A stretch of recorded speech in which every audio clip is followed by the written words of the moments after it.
I want to share with you one of the fastest ways to break insecurity. Now, I used to be very insecure about my ability to speak. I hated the sound of my voice. I hated that I was black. I used to get teased when I was younger. Every time the lights cut off, it was the same joke. Where did Daryl go? All I can see is his teeth and his eyes. Ha, ha, ha. So I hated the way that I looked. And to be honest, my sense of fashion was pretty terrible. The only reason why I got some fashion now is because I got married to a wife who understands it. She still picks out my clothes. But the fact that I was so bad at dressing up, at fitting in, produced this real deep-seated insecurity in my ability to speak, and I hated being in front of others.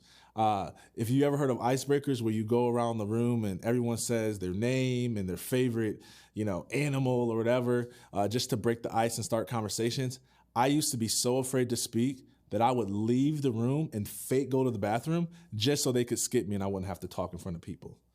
And I was so insecure about my speaking ability, but I knew I was called to speak. And let me tell you how I broke that insecurity in my life. I started to do the opposite of what fear and insecurity was telling me to do. I started to take speaking engagements instead of run from speaking engagements.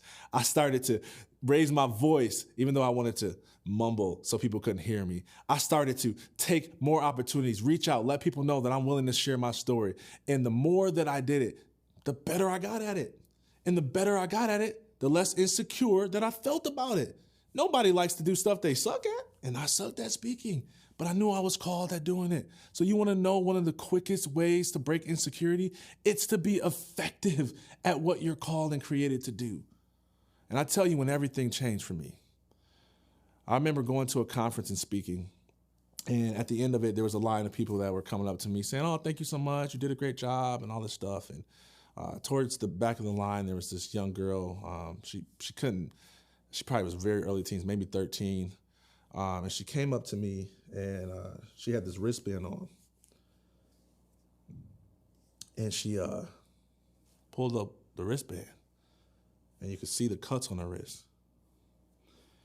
And she said, last year, my parents dropped me off at the orphanage because they said that they didn't want me anymore.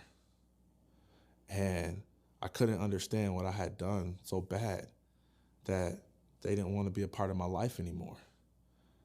And for a year, I've been struggling with depression and suicidal thoughts and cutting myself because I hate myself. And there was something about hearing your story today and knowing that you being a successful athlete and business person, but still having struggles, that gave me the freedom and courage to come forth about my struggles. And she looked me in my eyes and she said, "You're the first person I ever told this."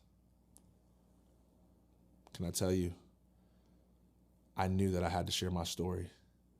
I knew that I could never allow my insecurity to keep me from walking in my purpose.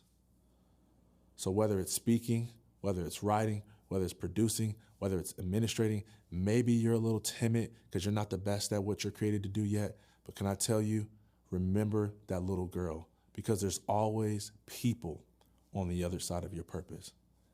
That's how you break insecurity. Do you know what they say?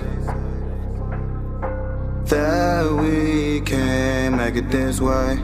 No, they told us that we'll never make it, but they don't know the God we serve.